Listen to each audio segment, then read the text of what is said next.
With all the political contention and disagreement about the direction of our country today, why is our Constitution necessary? Throughout the history of the world, most nations have been ruled by bloodshed and tyranny. Laws were dictated by rulers and not by the citizens who lived there. The governors of the land maintained their power not by the voice of the people, but rather through bloodshed and threats of violence or persecution. Never had a country been conceived on the idea that its citizens would control the power at the top rather than the person at the top controlling the people. Many of the immigrants who came to this new world from Europe came here seeking, among other things, the right to believe and worship their God according to their own beliefs and not those dictated to them by their rulers. Nations have used religion as a way to control the people throughout many millennia. Many of the immigrants were simply wanting to be free from control. Many hundred years had passed as people began coming to the American continent. Those who had lived here had a freedom that has never been known among most world inhabitants, simply because they were so far separated from their motherlands that it was difficult for their kings to exert much control over them. European nations began competing one with another to see who would control and dominate this new land. King George of England began exercising greater and greater control and placing an ever-increasing burden of taxes on the people. This caused despair, heartache, and discontentment among the people. As discontentment grew, conflicts arose and eventually came to a head in conflicts such as one we call the Boston Tea Party. Wise men of great valor, such as George Washington, Thomas Jefferson, Benjamin Franklin, and many others who were familiar with government and war, began to believe that the control which was being exerted by King George must be stopped. They began to persuade the people that there was a better way to live. There arose a great battle of words and ideas on how the concept of how people should be governed was debated. Those who were active in this debate also knew that what they were doing would be considered treason by King George. They put their lives on the line in the process of deliberating this new form of government which they desired. None of them had all the answers in and of themselves. It was a great collaborative effort wrought with disagreement and contention.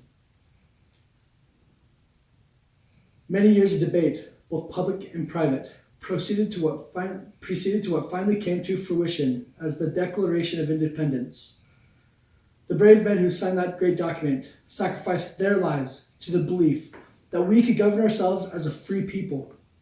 The most notable phrase from that great document states, "We hold these truths to be self-evident, that all men are created equal, that they are endowed by their Creator with certain unalienable rights, that among these are life, liberty, and the pursuit of happiness." The signing of the Declaration of Independence was an act of war against the crown. That began the revolution and the effort to win our freedom and independence from England. George Washington, who had previously fought as an officer in the British Army against the French, had since retired and had later been commissioned by the colonists to lead their armies into battle against the British. Washington became a great leader because he relied heavily on the hand of God and divine providence for support, and with whom he credited the eventual victory. The Revolutionary War lasted 7 years. The odds were heavily against the colonists, and by every measure, they should have lost the war.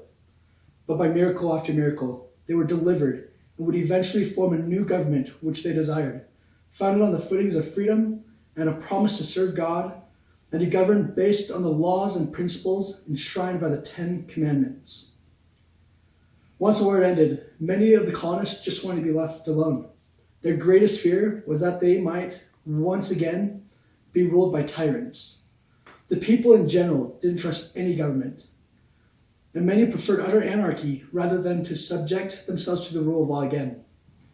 The brave men who signed that great document and who had led the revolution also knew that there must be some form of government established or their short time of peace would fail.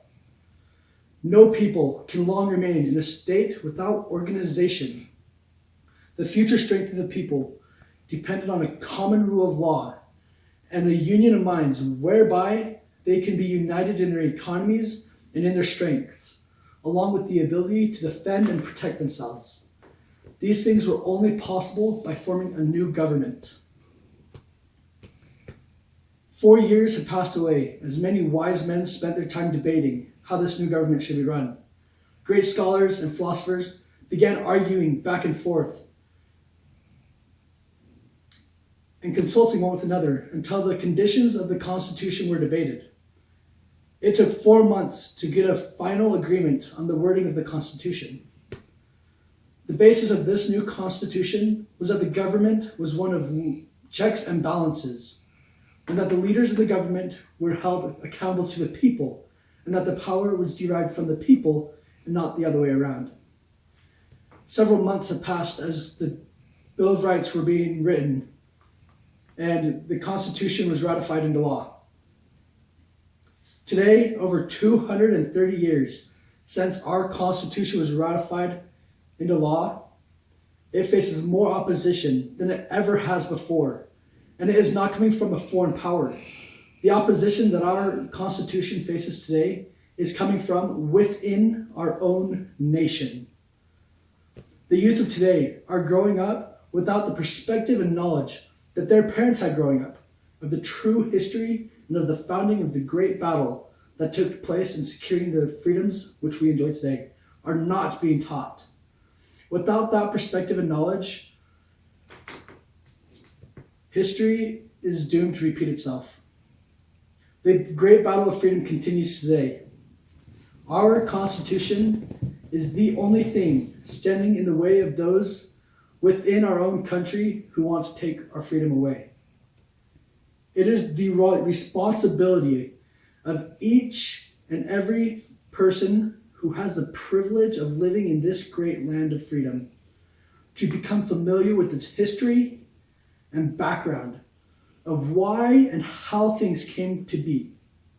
It is our responsibility to learn those truths and to stand up for and defend our sacred Constitution in our words and in our actions. There's still much work to be done in securing the rights, freedoms, and equality of all our citizens alike. Someday, it is my hope that we can live in peace and harmony under a united banner of freedom, that of this great nation, the United States of America.